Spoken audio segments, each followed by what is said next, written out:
So my name's, for anyone who I haven't met, is Leah Slee.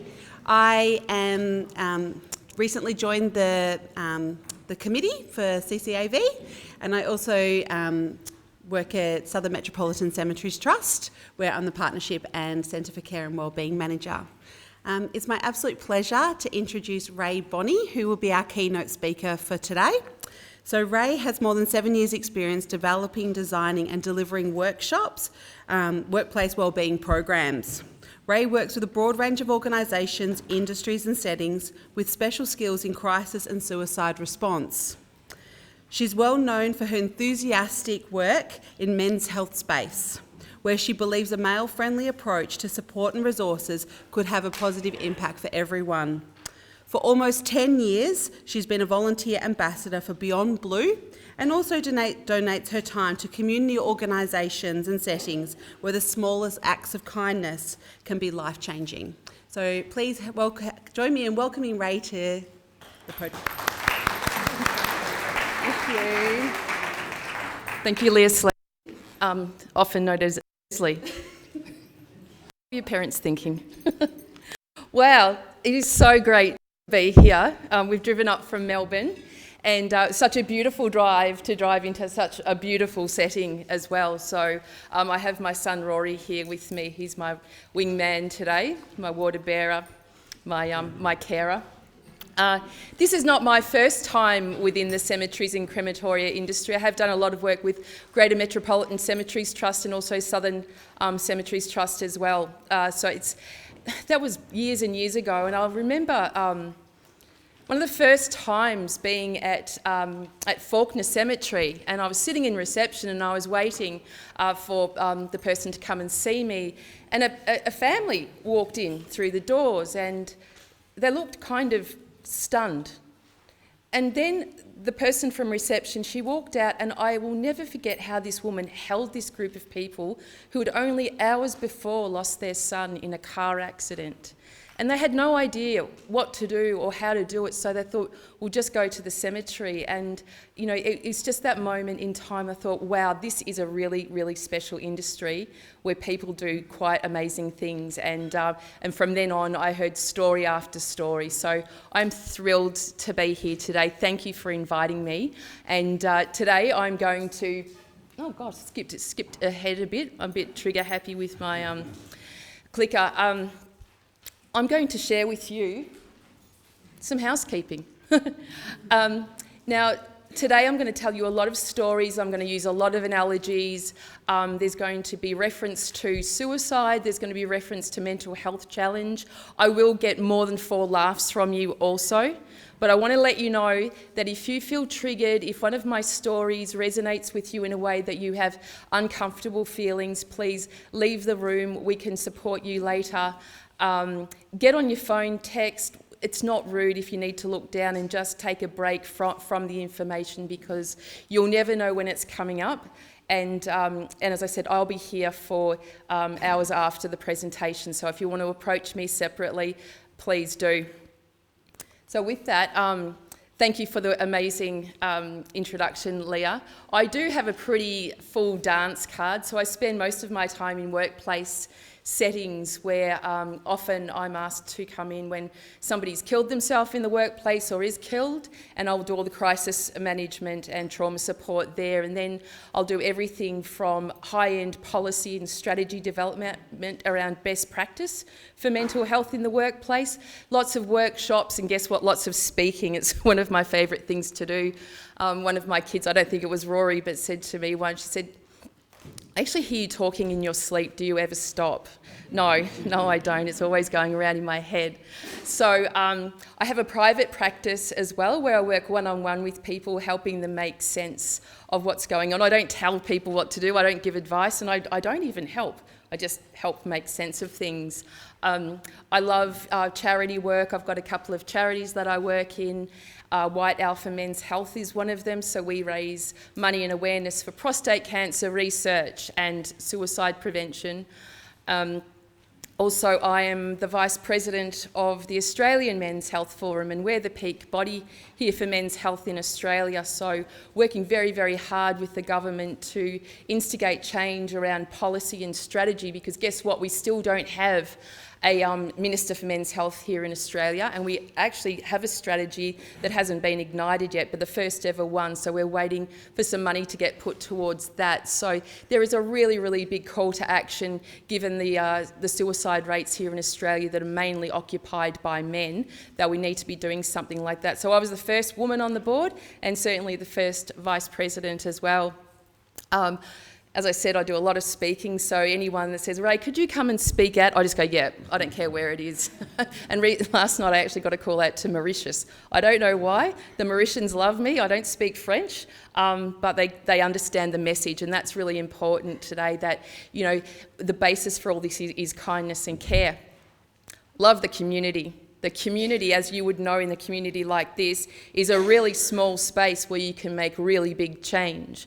So for me, community is something that I really hang my hat on, and one way that I get out into the community that makes a broader community is radio. So I've been with 94.1 FM, that's 3WBC, for about 7 or 8 years, where I present a show where I interview people from all over the world, especially men, talking about what it feels like being them.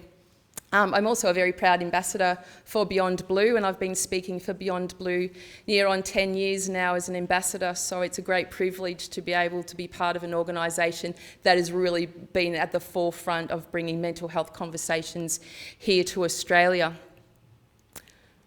I've also got 3 children. Rose is 27, George is 24, and Rory here is 13. Whoops. And I'm a single parent as well, so I'm not entirely sure how that happened, but you know, I'm very privileged to have these kids. And guess what? I'm going to be a grandmother. Not Rory.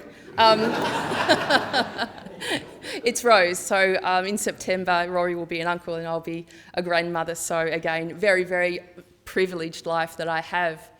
But with all of that, I work 24 hours a day. I'm on 7 days a week with suicide prevention, and but I live with chronic depression and anxiety and suicidality. I wake up with it every morning, I go to sleep with it every night. In fact, I don't really sleep with it every night because I have insomnia. And so it's a tough thing to live with, but I want to let everyone know today that what we're going to speak about is enabling. So how do we live with what we've got? So I want to steer away from this suffering, struggling narrative that we have around mental health to how do we enable ourselves to manage better, because this is what it looks like. You know, at the start of the week I was presenting at World Vision Australia. That was a really good gig, but I was going through a massive anxiety cycle. You couldn't see it, but I knew it, because inside you can just feel, it feels like there's a ton of bricks on your chest, and any moment you could burst out crying, and I don't really care about that, so if I start crying, you don't have to comfort me, not now, but later, maybe. So for me though, I wasn't born with a mental health problem. I was raised in a really traumatic environment that was very violent and very terrifying, and you know, as a small child I looked up into the world with horror and fear, trepidation. I didn't belong anywhere, I had no safety, I had no security. So growing up as a small child, I grew into a really big version of that. And the big version of that looked like your textbook bully, because I was so angry and I was in so much pain that anytime anyone came near me and spoke to me in a way or even touched me, I would hit out, like physically and verbally. I was horrible. And the reason I put the iceberg up here is because what people saw at the tip of the iceberg of me was, this girl is a bully, she's a bit crazy. But underneath, nobody knew what was happening to me at home. Anyway, one day my legal studies teacher, Mr. Walsh, and he was one of those cool teachers that I kind of got along with, and he said to me, he said, Raylene, because Raylene's my real name, Ray's my stage name, said, Raylene, I want to see you after class. And I went, oh, finally somebody's going to approach me about my ridiculous behaviour, and finally someone cares enough to bring me up on it. So I waited until everyone had left the classroom, and I walked up to Mr. Walsh's desk and I said, here I am. And he said, Raylene, are you taking drugs? And I wasn't. This is late 70s, early 80s. And I said, no, I'm not. But I thought to myself, you have created an environment of safety and security for me and trust where I might disclose what's happening to me at home. So I waited and I said, no, I'm not taking drugs. And I thought, but please ask me another question, another 2, another 10, another 20 until I might disclose what's happening to me. But instead he said, you can go. So I'll never forget walking out of that classroom that day. I was 15 years old thinking if only you had asked, my life could be different. Anyway, 2 weeks later, I was expelled for my very terrible behaviour at Norwood High School. But very fortunately, I was doing fantastic work experience at a place called Spectrum Bookshop, and they're an educational bookseller.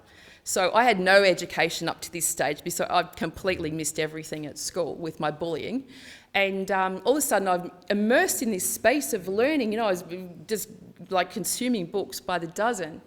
And this very small family business not only gave me purpose, security, objective, pride in what I did, a place to turn up to where I could start defining myself, but they gave me a place to live as well. The bookshop, the bookkeeper, Marge Beamish, long passed away, gave me a room in her house. So I lived with Marge for a few years, but at that stage I could leave home and leave school and start this life of my own. And those people will never know the impact that they had on my life back then, and nor should they. But that little bit of kindness, that little bit of care actually gave me more than just a place to go to. It gave me a reason to live. Because before that, I had no reason to live. In fact, I was trying to find reasons not to. So there starts our narrative today. That little bit of kindness, that little bit of care, you have no idea the impact that you will have on others.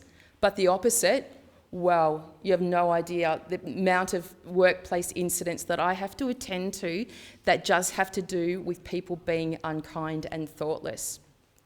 So there's your iceberg. Another person who kept me alive during that time. I was about 11 years old when Tim Watson came down from Dimboola and joined the Essendon Football Club. And what he did for me, I used to write to him every day the woes of my life and how terrible it is and how I don't want to be here and blah, blah, blah. Every week I would write to this man and he would write back. He was only 15 years old himself. That little bit of kindness and that little bit of care, that kept me alive as well. And he was actually on my radio station a few years ago and he remembered all of this as well. And we talked about these letters and he said, yes, I remember. He said, I'm pretty sure though, Rae, a few of them got squashed under a banana in my gym bag, but I did remember to reply to all of them. So, wonderful people doing wonderful things. They're very small things. Write somebody a letter by hand and send it to them in the mail. There's still stamps,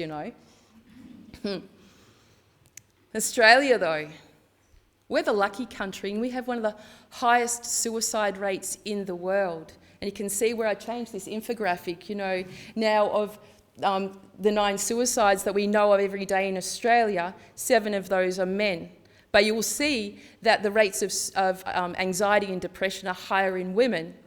So we go, well, how does that happen? So why are more men killing themselves? And there's lots of reasons that I could spend another 2 hours. So if anyone wants to book me for International Men's Health Day or Men's Health Week coming up, please do. I can talk ad nauseum about this. But we commonly think that men don't speak, men don't show emotion, and men don't seek help. They bloody do, because I sit with them all day, every day in private practice. And if you create an environment of safety and security that preserves dignity, pride, and most of all masculinity, I'm guaranteed to make a man cry. So if any of you feel like crying today, come and see me. But we tend to go like this. This is the Australian conversation, right? I'm going to do some acting here. I don't have a lot of floor space, but here it goes. I'm going to go out of mic here. There you go, mate. Yeah, good. That's it. That's the whole conversation, isn't it? You go to the supermarket. How are you today? Yeah, good. Even if you're feeling so terrible, you will say, yeah, good, because we don't think we have permission to tell somebody what's going on for us because we don't want to burden people. We don't want to make things awkward. So we don't say anything. We just say, yeah, good. So I'm going to talk about a question later on in this presentation that will dispel that. But some of the reasons around men and the stats are these ones. You think 95% of workplace deaths are still men, 98% of military deaths, men, car accidents, substance misuse. It is all happening for men and we don't care. Last year, $540 million went towards women's health in the federal budget. 0 to men. This is not about gender division. This is about everybody matters. Everybody matters. We all do. And we all should be caring for each other. So my work with men's health is certainly not to the exclusion of women. In fact, it's for the inclusion of everybody, that we all understand the real story. Things like domestic violence. I work a lot in domestic violence for men. I was violated as a child by men, but I still get up and stand up for men because, again, everybody matters. And that iceberg, you don't know what's going on at that tip. So I'm going to move away now and get a bit closer to some of the common mental health problems that we have here in Australia, what we talk about anyway. And anxiety and depression are probably two of the most commonly things spoken about. But we've got to think about what that really means, because the difference between stress and anxiety is huge. Because stress is a normal reaction to life.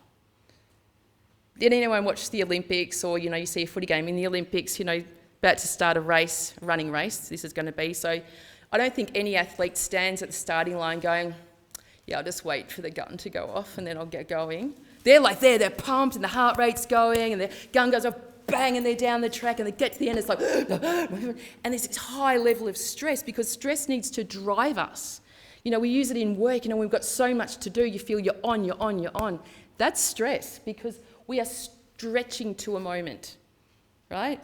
So we stretch back. So then you go home and then you have dinner and play with the kids and you stretch back. And then the next day you've got a lot on, so you stretch back. But that's stress and that's building resilience all the time. But anxiety is something different. Anxiety stays here all the time. And when it stays here for too long, stress can turn into something more sinister, like anxiety, because if we leave it too long, what's going to happen? Ow! It's going to break, it's going to snap.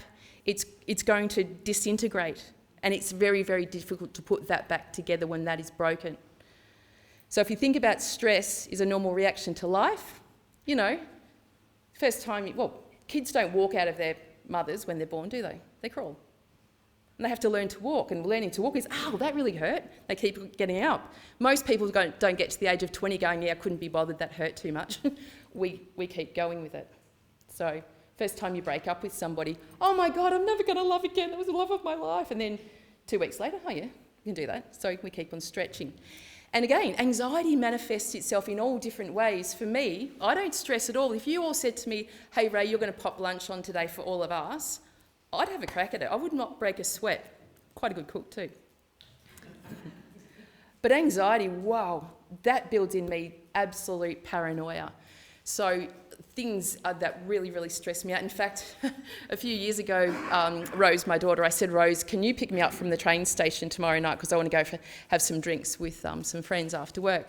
And she said, sure, but I can't pick you up from Blackburn. I have to pick you up from Oakley because that's where I'm going to be.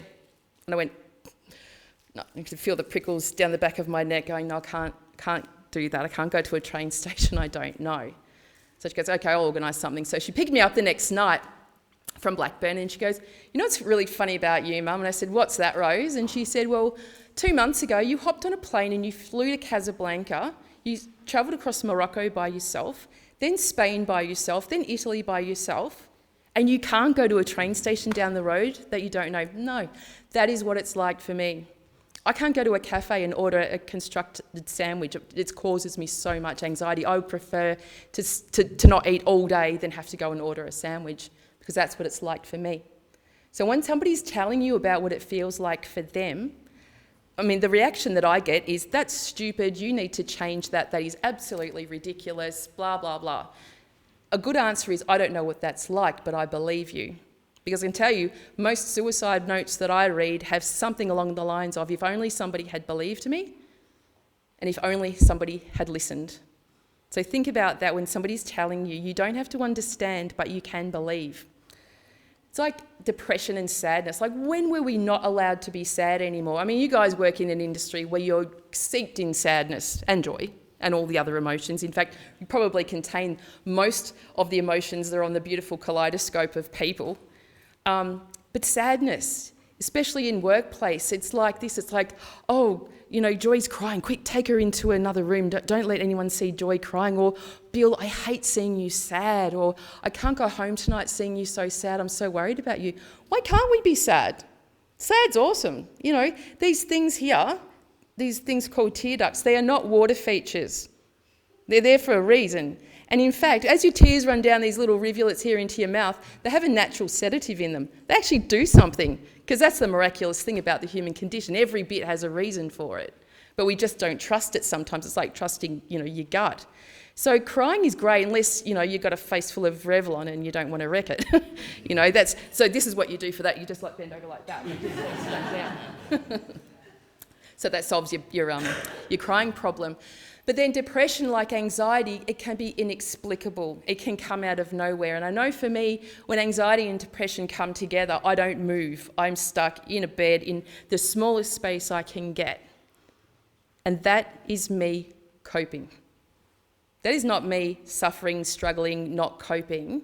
That's how I cope. Because the next day I'm most likely going to get up out of there and I'm going to be functioning fully. So I know, because I'm self-employed and work the way that I do, I will probably allocate 2 or 3 days a month where I know that I'm not going to function, and I'm okay with that.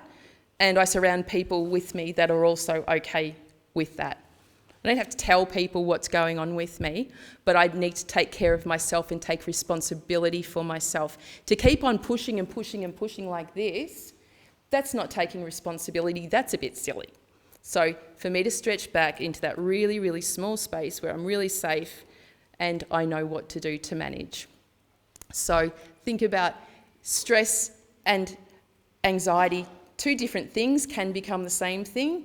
Depression and sadness, 2 different things that can become the same thing. But sadness, sitting in somebody's pain with them is such a beautiful thing. And again, I'm sure there's people, many, many people in this room who do just that with people and see the importance of being able to hold somebody in their space and allow them the time to actually function through that, because it's normal to be sad.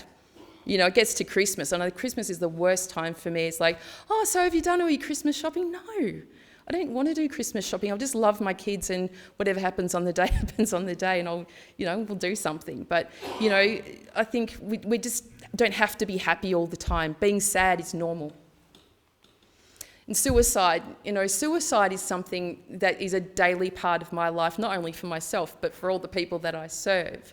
And I don't have any problems having a conversation about suicide, because it's an opportunity. It's an opportunity to find out what is going on for somebody. It's not an opportunity to tell somebody what they shouldn't do. And that's a conversation. And it is difficult for everyone. I do it every day, so it's easy. But what we're looking for in terms of people who might be close to, or contemplating suicide, is not a sad person sitting in the corner crying in a brown cardigan. It can often be somebody who is normally quite melancholy, who all of a sudden is really buoyant and happy. That's a change. Somebody who starts turning up to work on time when they're always late. That's a sign of change. Somebody who may have gained weight, lost weight, especially when women lose weight, it's a time to go, wow, you look great, what are you doing? It's change. It's time to check in, to say to these things, I just noticed. I just noticed you're happier than usual. I just noticed you've lost a lot of weight. I've just noticed you're turning up to work on time. What's changed in your life? And that can be, and then you hold the space, and that can be the time where that person might disclose what's really going on for them, because you cared enough to observe the change. So think about that. Change is the time when we check in. So I thought about this years ago when I was developing all of this stuff, and I thought, well, we know what the signs and symptoms are. We hear everyone's story, but how do we really engage? Because it can be a bit uncomfortable and it can be a little bit awkward, so sometimes we'll just not do that. So I thought, why not create some lenses in which we look through that the world looks different for us, or the world looks better for us, or more understandable. So I start again with the iceberg, because that's the best one really, because you can apply this to everything. What you see at the tip, you've got no idea what's going on. And years ago, I was getting into a cab at Southbank in Melbourne, and I was jumping into this driver's car, and I was in a hurry because my phone had broken, didn't quite know where I was going in South Melbourne anyway. As I jumped into my car, he picked up his phone and started shouting into it. And as he was shouting it, he turned to me and he said, "Where are you going?" I went, "Oh, it's not about me." And I told him, and he punched it into his navman. We're driving really erratically down the road to South Melbourne, and it took us about 7 minutes to get there. But during that time, he was speaking into his phone in a language that I didn't understand. But what I did understand is that he was really, really upset. So when we got to the destination, stopped the car, and he hung up his phone, and he turned to me and he said, "I'm so sorry I was so rude to you right now." And I said, "Oh, are you okay?" And he said, "Yes, I'm okay, but when you hopped into my cab before, I had tried for 100 times to connect with my mummy." And I said, "Is your mum okay?" And he said, "No, she lives in Nepal, and it was during the time of the earthquakes." And he said, "She's lost absolutely everything. She's living in a tent, and I'm the only person in the family that's earning money to send back to her. And all the money in the world can't help her at the moment, but I just had to talk to her." So I sat in the cab with that man for the next hour. I missed my appointment and didn't get that job either, by the way, but I sat in that cab and listened to this man's miraculous story, and I'll never forget it, because when he drove me back very nicely to my office, if I'd been somebody else getting into that cab, the narrative would have been typical cab drivers, none of them speak English, they're all rude, and they all drive terribly. And that would have been repeated all day long. And that's where people really feel it, because we're chemical beings. We know when we're being spoken about. So when you see behaviour that you think is about you, it probably isn't, and just use that iceberg. You don't have to take the deep dive in to find out what's going on, but don't assume that you know what's going on for somebody. Has anyone ever had their buttons pushed before? Or pushed somebody else's buttons? Intentionally? Not? Yeah, we all know it. I call this the Fair Work Commission slide, because in the workplace it goes bang, bang, bang, bang, bang, Fair Work Commission. You know, that's how we interact. And we interact like that iceberg. We just assume we know what's going on with people. So if you imagine that your body is made up of a gazillion red flashing buttons, and every one of those buttons represents an experience of your life. So for me, all of my really serious buttons were programmed as a kid. So later when we're chatting, if anyone comes up behind me, please don't startle me, because I'll likely turn around and punch you or fall to the ground, or both, because that's how I'm programmed. I startle very, very easily. So we all have our buttons.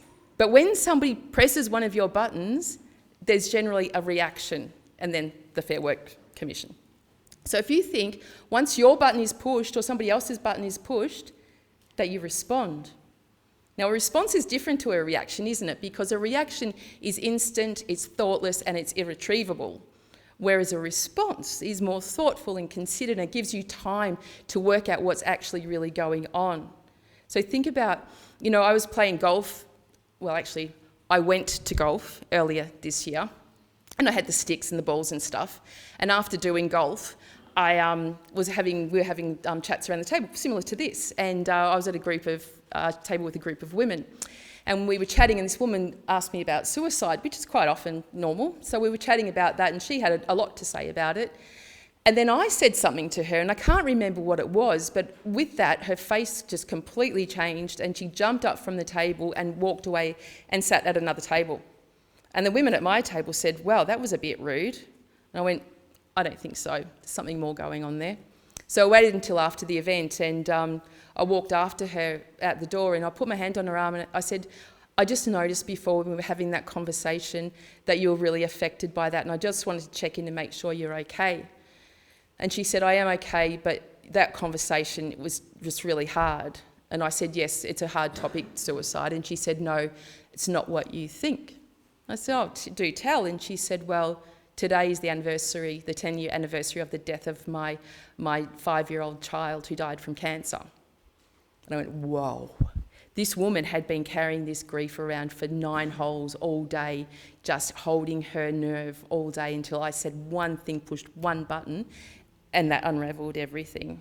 So it wasn't about me, it wasn't about the women at the table, it wasn't about talking about suicide, it was something that she was carrying that I could not see or nobody could see.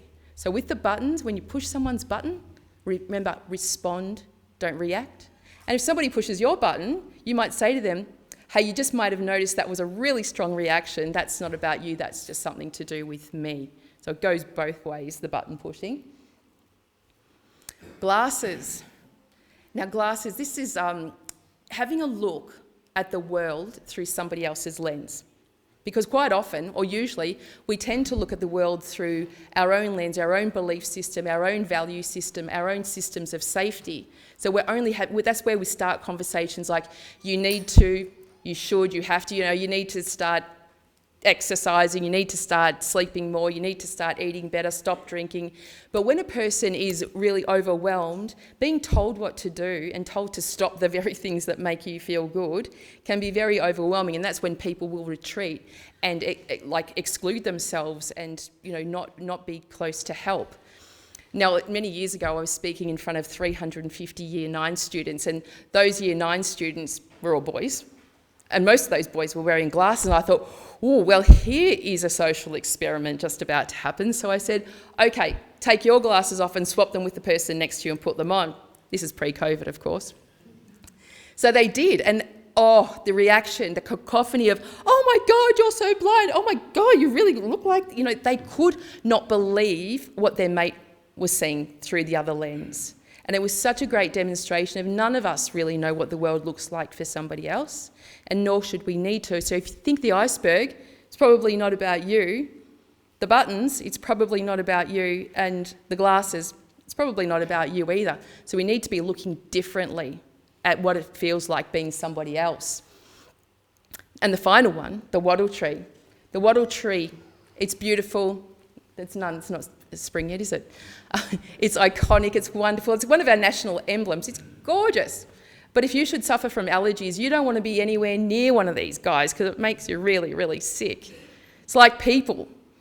We're chemical beings and we have chemical reactions with each other. I don't know if anyone's ever been on Tinder, but you look at the photo and you go, oh yeah, and then you get there and you go, oh no, oh no. That's chemistry, it works or it doesn't work. And quite often in workplace, we can have those connections that don't feel great. But that's okay, because that's where we need to establish those personal and professional boundaries. It's like the wattle tree. If you should suffer from allergies because of the wattle tree, you don't need to chop it down, burn it down and desecrate it. You just keep a healthy distance from it. The same with people, because I said before, people know when they're being spoken about. People know when they're being spoken ill of or being disparaged or being sabotaged. We know it. And that, again, for somebody who's not travelling well, can be the very tipping point. So just be kind and just be respectful. Don't chop it down. Don't hurt it because you don't know what you're hurting. I'm not going to ask you to talk too much, but I was just thinking about things you can talk about. That's Rory there when he was little, and my other son, George, who is now 6'3", I think. But I remember they used to have great conversations with each other, and they're both very respectful people as well, to men and women. But some of these things, I think, as conversation openers, are really important around how we make space for people. Because quite often we just want to help. We want to get home and we just want to feel comfortable that someone's helped. So we will push somebody towards help. You need to, you should, you have to. Try the EAP, do this, you've got to do that. It doesn't really help. But if you can use those words, especially that one that I said before, I believe you, it's really, really good conversation. And I know that because I know when I'm in a space where I'm really, really having to manage very, very hard, for people to tell me that what I need to do can be so debilitating. But if someone holds space to me and asks me what it's like, or asking me to give examples, then that's really liberating for me. Now, you can all have copies of these slides too later, so if you've missed taking a photograph, please ask for copies and I'll get them to you. But, the words to that, Rory, did you not take out the instant flick to this slide? That's your fault, sorry. Sorry for Rory for not doing that. The ones to say that aren't okay, this is my personal list. This is the one that I get, because when I'm actually feeling at a place where I don't want to be here anymore, I have very little people to go to, because what I get is, but you work in this space, but you help others. I also got ones, but you wear red lipstick. True story. So I'm almost immune from being able to be affected by mental health because of where I work and how I do my work. So we have to really, really be very careful about what we're saying to people, because it's not the same for everyone. You know those conversations that you have where, you might trust somebody and they ask you how you are and you're really feeling terrible and now you're ready to disclose and you go, I'm feeling really, really upset today. My grandmother's just been admitted to hospital. She's got dementia. I don't think she's going to come out. And then I go, yeah, my grandmother has that as well. Conversation stealers, I call them. So it leaves the other person who's just about to disclose what's going on for them completely flat in the water. They're probably less likely going to engage with somebody else. And then again, that makes them excluded. And when people are excluded or isolated, that can be a very dangerous place for somebody who's not travelling well. So some of those things that aren't okay, like it's a beautiful day today, but if I'm feeling at my very worst, all the sun in the world is not going to help me. Understanding will, though. So here it goes. Here's this question. What does it feel like being you today? This is mine. I didn't make it up all by myself, though, because years ago I was travelling to a place called Griffith. Does anyone know where Griffith is? I was travelling there on a very small plane in a very big electrical storm. So you can only imagine. There were 4 other people getting on the plane with me. There was a mum and dad and 2 kids. And I was travelling to speak to all the guys in the gas and electricity field, out in the field. Anyway, so I'm getting on the plane and I said to the mum and dad, because the kids were a bit amped up, they're all a bit jazzed, and I said, let the kids sit next to me on the plane. You guys can sit down the back and have a chill, because I'm like that. And they just went, nah. I mean, okay. So I sat on the plane and I was sitting next to the mum and one of the kids, and the dad and the other kid was at the back. Anyway, so the mum pulls out an iPad because this kid was now getting really, really upset. So I gave him the iPad and he goes, well, where's my headphones? And she goes, I forgot them. And I had headphones in my bag. So I said, here, have mine. And she just snatched them. She didn't say thank you or anything, but I thought, that's okay. So up we went and we were airborne and the seatbelt light went on or off, whatever it does. And she turned to me and she said, how are you today? And I said, oh, yeah, good, thanks. How are you? She said, oh, good. She said, sorry about before. My son, he's only 8. He's got ADHD, borderline personality disorder, Tourette's. What this kid didn't have is not in the DSM. And I said, wow, what is that like being his mum? And she said, oh, it's not too bad. You just caught him on a day that was really, really difficult. So then she said to me this question, or she asked me this question. She said, oh, do you know much about mental health? I went, no, not really. I told her what I live with. And she said to me, wow, what does that feel like being you? And I realised it was the first time in my professional or personal life that anyone had ever asked me what it felt like being me, as opposed to what have you got, who did it to you, when are you going to recover, what medication are you taking for it, blah, blah, blah. All of those things that only ever serve to shame me and further isolate me. So all of a sudden I'm telling this woman what it felt like being me or what it feels like being me. And then I realised I'd never had that conversation with myself either. So I never actually said to myself what it feels like. And it was the most liberating moment of my life practically, because it opened my eyes to so much. So when I got back to my motel room in Griffith, I certainly wasn't going out at night. And there aren't hotels there, let me tell you. When I got there, I created my first self-management plan, because I thought, wow, this information is way too powerful just to go, that was a really nice moment. So I thought about what I was telling this woman, what it feels like being me, and I thought, well, I started with challenges, because I do feel challenged by a lot. So I listed my challenges, and I don't sleep. Sleep's really hard for me. But I do this all day, every day, 7 days a week. So where do I get my energy from? Well, suck it from the room, thank you very much. And so if you feel tired later, I appreciate it. Not really. But I have to find ways to keep energised, and I'm a naturally energised person, but depression and anxiety come and get me, so I have to make sure that I'm taking care of myself, because those things can be really overwhelming. Alcohol is something I've always depended on to help me with my anxiety and depression, and guess what? It doesn't. So we've got to find ways around that to manage better. And an eating disorder too, throw that in the mix, and that means I have to be really organised with my food.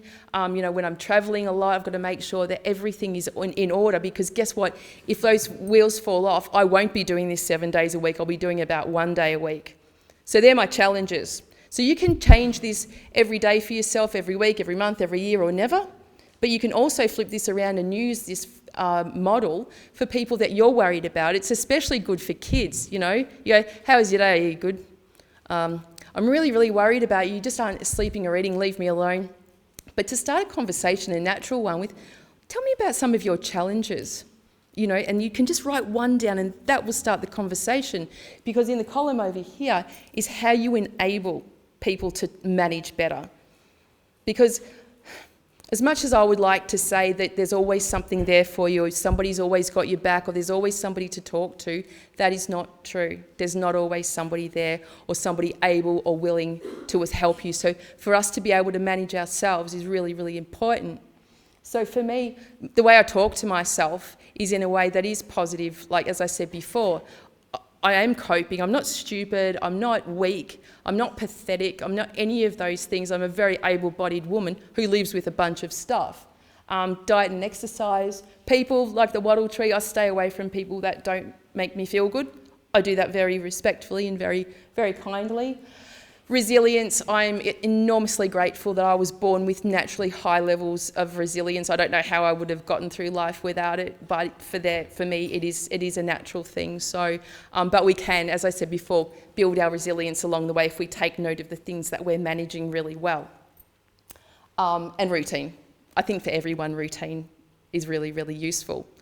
So we know our challenges, we know how to actually minimise the risk of these challenges being ever present. But we do need an infrastructure, foundations underneath to keep that all propped up. It's like your house, you know, if you want to dance in your kitchen like I do, then you need some pretty heavy duty foundations going on there. It's the same when we're managing ourselves. We need help. And, you know, Australians are typically very stoic, where we go, nah, she'll be right, I'll be fine, I'll carry on, just leave it to me, blah, blah, blah. You know, yeah, that's fine. I think, you know, we're very proudly stoic, but really we do need things to bolster that up. So for me, it's my family, and I have a very small family, but that's all I need. And I surround myself with good people. The radio, I love radio. I love walking into the studio. I love producing. I love interviewing. I love my guests. You know, that gives me so much purpose in life to keep going when I don't feel like that. So think about what helps you, or use this for somebody else for what helps them as well. It's a really, really useful tool. And attached to this tool is the support that we need. So that infrastructure that we just looked at down here, these support circles are pretty much what populates that. So in the middle is where do you go when something changes?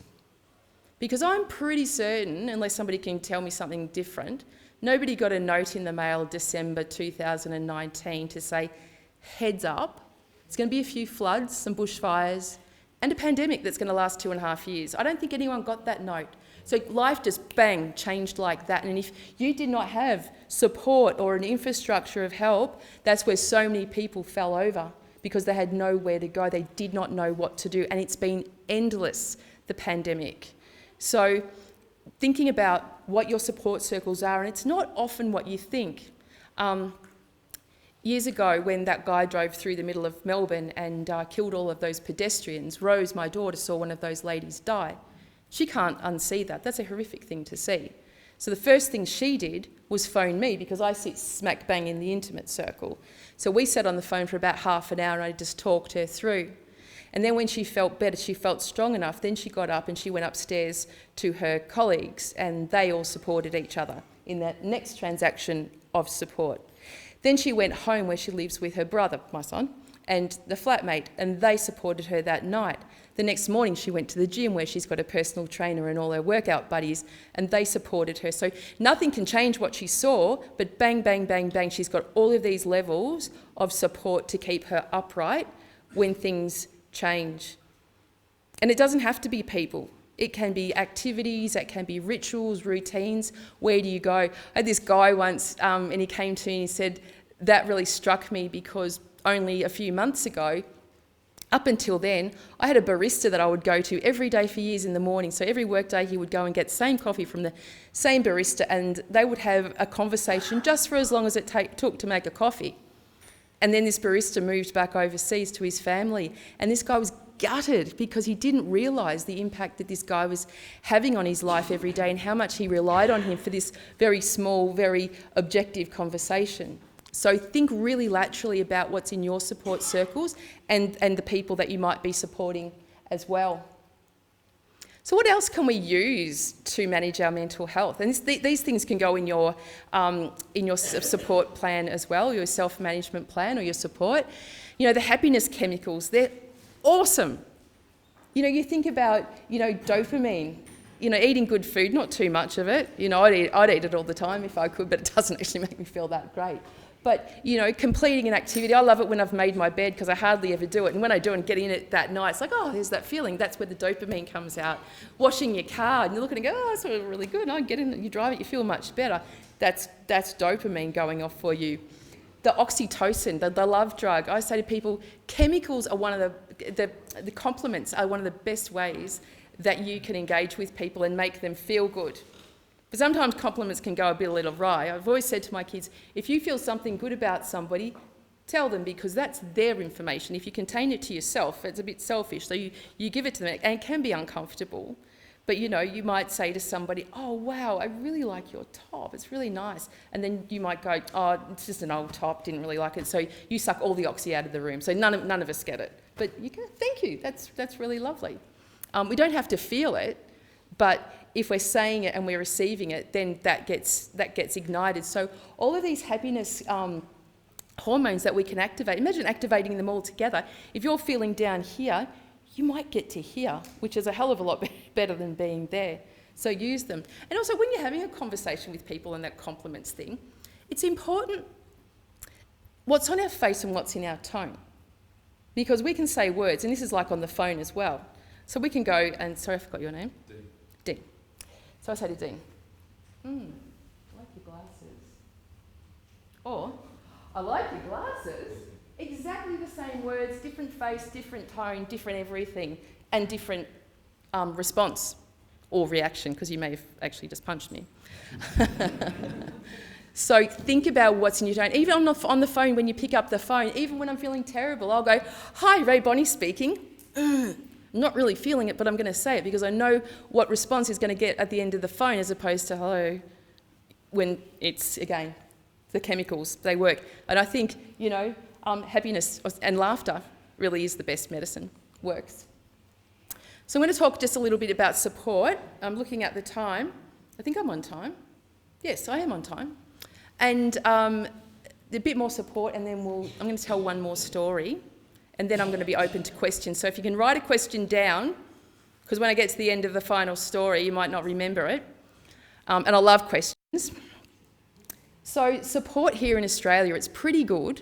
We have a lot of free support. That top one, Head to Health, has at least 509 resources. In fact, I know there's a heap more now because COVID has instigated a lot more, but it's supported by Australian government, it's researched, it's written, it's for Australia, and we are we're so far south of the globe, culturally and socially, we are very different to the rest of the world, so our resources really have to be very Australian-centric. So if you're worried about somebody, print this page. This is not wanting to take the deep dive and help everyone. You can hand that person a page and say, here, Dean, here's at least 509 opportunities for you to help yourself. I'll check in with you tomorrow just to see that you're okay. That's duty of care done. So we don't have to be, you know, counsellors or psychologists to be able to assist somebody. So that's a good resource. So this final story, it's not about me. It's a client of mine, because one of the wonderful things I get to do as part of my role is leadership development and coaching. It's just another way we address the human condition. And it was about, I'm looking at Rory, he's 13, so it must have been about 12 years ago, I met a guy called Jacob. And Jacob's ambition was to work for one of Australia's most iconic sporting organisations, so pretty cool job to get. And Jacob is like a very remarkable, very impressive man. So started working with him, and a month or so in, having a really good time, Jacob got the job that he wanted. So it was such a time of celebration. He was thrilled, the organisation were wrapped, and I was very, very proud, so happy times. And a month or so later, I phoned Craig, the CEO of this organisation. I said, oh, how's Jacob going? He said, Rae, he's absolutely amazing us. He's knocking it out of the ballpark. He's exceeding all of our expectations. We could not be happier. More champagne. But a few weeks later, Craig phoned me and he said, "Have you heard what happened to Jacob?" And I said, "No, what's wrong?" And he said, "Well, overnight, Jacob can no longer be anywhere near light and nowhere near sound, and the only place he can be is at home in bed in the dark, where he won't feel this pain as a result of."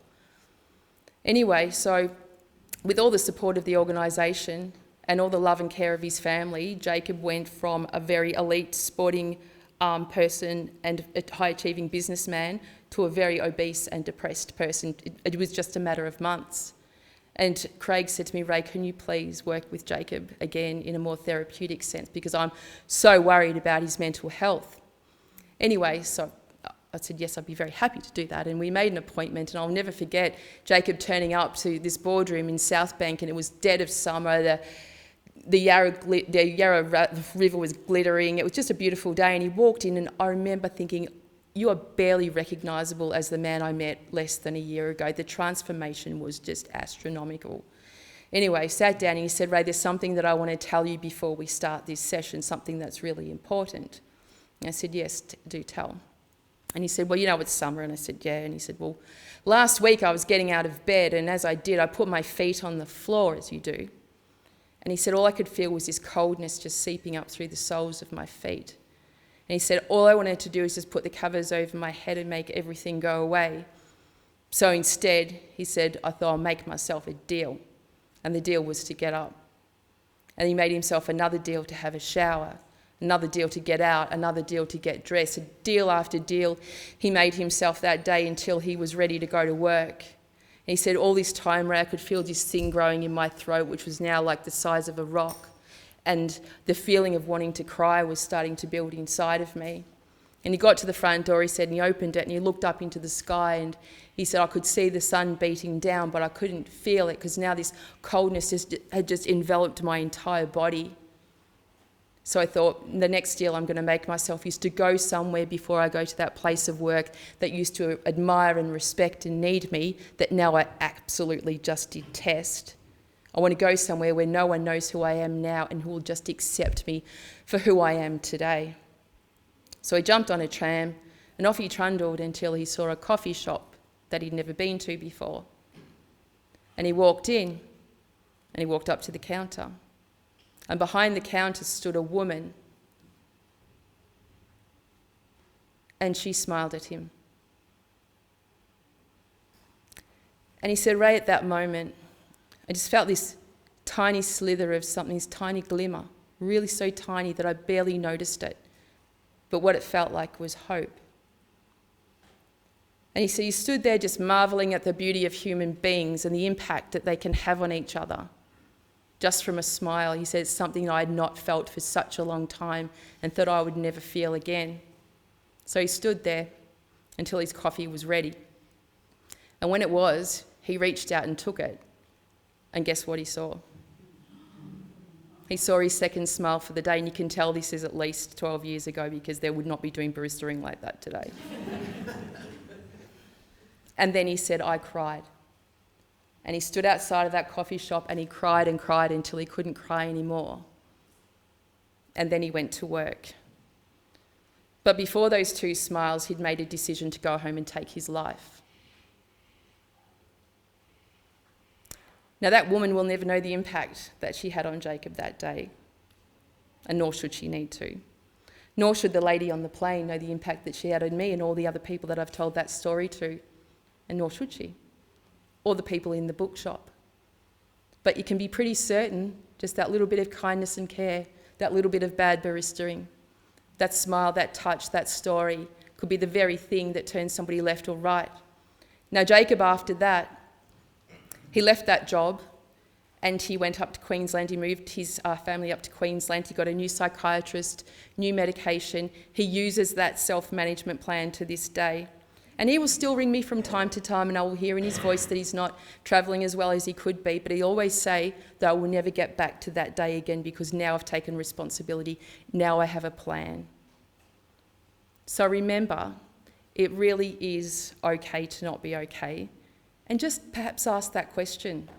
What does it feel like being you today? Thank you.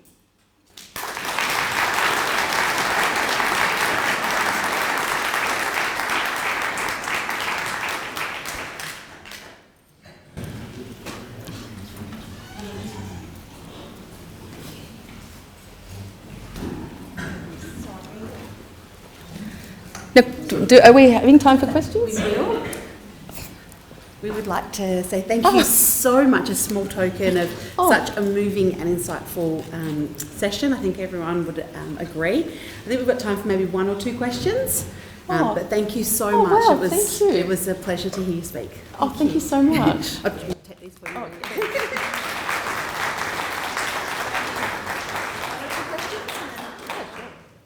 Thank you so much. Pleasure, thank you. Right. Yes, we do have a question. Rae, obviously you've shared some very personal stories and things that have taken place within your own life and those of people that you've worked with. How does that feel for you, retelling those stories and sharing those with us here today? Obviously there's a deeper purpose to it because we're all learning from that as well. But how does that sit with you when you're sharing that kind of impactful events and experiences all through your life, all through your weeks? This is your job. How do you feel about that work with that? Thank you for asking that question. Sorry, what's your name? Vida. Vida. Thank you, Vida, because no one's ever asked me that question before. So that might go down as a story. I feel an incredible sense of pride to be able to tell my story because perhaps I wouldn't have had a chance to have done that. And also with the permission of the people I do tell their stories as well, that sense of pride that this is a space of normalcy. This is a space where the human condition is actually being celebrated in a way that we don't normally do that. And I think we need to get more used to it and better at being able to be open and tell people what it feels like being us. So thank you. Yeah, I do. I feel very proud to be me a lot of the time. Thank you. Yes. I'm not even sure what the question is, and I didn't write anything down. I'm just thinking the world we're living in right at the moment is probably creating individual stress, community stress, international stress, country. We're all feeling this level of something. And I just wonder how we look after each other and how we feel okay about feeling stress for people living in Queensland with floods or people living in Ukraine going through something that we feel like I'm reading the novel and I'm reading the news. And, you know, this stress level is on us. And is that okay when we're not completely in it? And how do we deal with it as a community and as a group? I don't know what the question is. I think I understand where you're coming from. Your name? Susan. This is not our first pandemic, it's not our first war, it's not our first flood, it's not our first fire. It's been happening since the dawn of time and human beings have been involved all the time. So there's always been stress, there's always been mental health problems, there's always been a way that we've addressed the human condition. The things that have changed are the speed in which we report, the media, our connectiveness. You know, back in the day where, you know, media, you know, literally our press people would have to get on a plane and go there and months or even years later come back and report what had happened. But now we're seeing it live all the time. So that's the stressor because we're actually not designed to absorb that amount of information all at once. And that helplessness and hopelessness we feel is particular to Australia because, again, we are so disconnected from the rest of the world. And, you know, the ways that we can, you know, people find different ways of managing. I know people, you know, do... they set up foundations or they set up fundraising things, or, you know, they will just even talking about it and knowing and being aware what's going on in the world is a way that we can feel like we are connected and doing something. But it's important, I think, I heard this so much during COVID, is COVID has caused all this mental health issue. It was always there. In fact, COVID just highlighted it. COVID brought it into our rooms, it brought it into our homes because all of a sudden workplace is in our homes. And in fact, male suicide reduced during COVID because now men had complete access to care, whereas because men typically dominate most of our workforce, they didn't have time, resources, and the stigma in workforce would not allow men to connect with support. So now they can do it in the privacy of their car, their home, their toilet, anywhere they want. You just turn your screen on and you're done. So there's been so many good things about COVID in connecting for mental health, and that we do have more permission to talk about it as well. Did that answer your question? Which wasn't a question?